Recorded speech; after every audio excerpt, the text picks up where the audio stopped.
Hey guys, it's me again, it's Juan, and welcome to another episode of Life with Juan.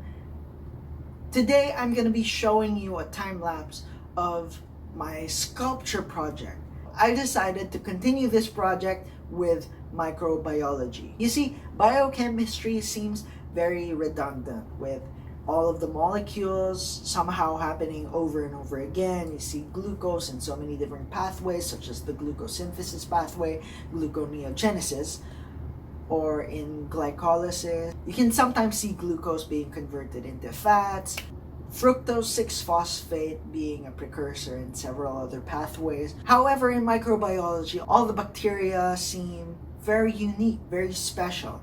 There's something very interesting about these bacteria, and I decided that doing sculptures for bacteria would be more efficient, more effective, but most importantly, more fun for me and for you, but more for me. So anyway, today I'm going to be showing you a time lapse of me sculpting what I would use to represent Strep pyogenes. Enjoy. Now, Strep pyogenes is a gram-positive bacteria. It's gram-positive, meaning that its outer layer is stained with a violet dye, or gram stain. This is a coccus, and it's catalase negative. It does not catalyze hydrogen peroxide, unlike the Staphylococci. This bacteria is coated in an icosahedron-shaped capsule made of hyaluronic acid. Strep pyogenes is also special because it has this thing we call an M protein. The M protein prevents opsonization, which is the process of coating the bacteria with antibodies, allowing it to infect our body under the radar.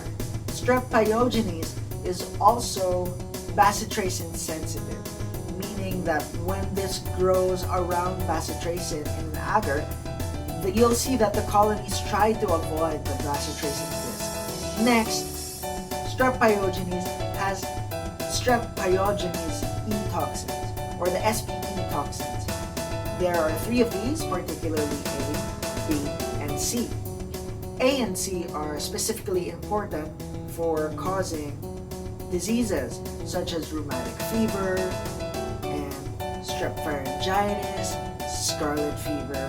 What's cool about strep is that it also causes this thing called toxic shock-like syndrome. This mimics the syndrome in staph infection because your entire body is going into a state of shock. Strep pyogenes also has SPEB, which causes necrotizing fasciitis. Strep pyogenes is also beta hemolytic, meaning if you grow it in blood agar, the bacteria is going to have a white sheen surrounding its colonies, indicating that it has indeed degraded the erythrocytes surrounding it. Several other enzymes are included in Staphylococcus pyogenes, such as DNase, kinase, but most important is streptolysin. Streptolysin is detected in the laboratory by means of something we call an ASO, or an anti-streptolysin O titer. There are several diseases that can be caused by strep pyogenes. Skin diseases such as cellulitis, vitiligo, and worst of all, necrotizing fasciitis. It can also cause strep pharyngitis, which can lead to scarlet fever. Strep pyogenes is also known to cause this thing we call rheumatic fever. This usually starts with a throat infection, but then it goes down and causes inflammation in all other parts of your body. In addition to a symptom called strawberry tongue, which causes red hot inflammation of the tongue, we can use something called Jones criteria to diagnose this. Jones criteria diagnose an array of several other symptoms: joint problems or arthritis, pericarditis, nodules, erythema, and something we call Sydenham's chorea, or the jerking of the muscles in your face and your upper extremities.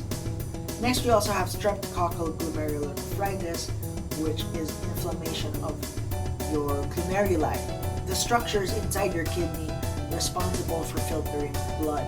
And finally, it can cause something we call toxic shock-like syndrome, which mimics the toxic shock syndrome of Staphylococcus aureus.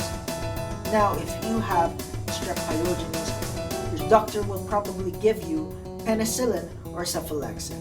These target the beta-lactams in the bacteria, which help it decompose its cell wall. By destroying the cell wall, you can destroy the bacteria. In my sculpture, I used a little white sheen surrounding a chain of purple dyes to represent one, that strep pyogenes is chain gram-positive cocci, and it is beta-hemolytic. I used the flame to represent the pyogenic infections of strep pyogenes. I used a little bee with a disc and a gap between the disc and the bacteria to represent bacitracin sensitivity. I used a little scarf to represent scarlet fever, rheumatic fever, and the Jones criteria. And finally, I used a little strawberry to remind you of the classic finding of strawberry time. And there is my sculpture of strep pyogenes. So guys, what do you guys think? Did you like my sculpture? Did you like my time lapse? Please let me know in the comments below. Please like this video and subscribe to this video for future sculptures. Now for now, please stay healthy, stay at home, wear a mask if you have to go outside, eat healthy, sleep, do a lot of exercise, and remember to live life to the fullest because you only have one life to live. Ciao!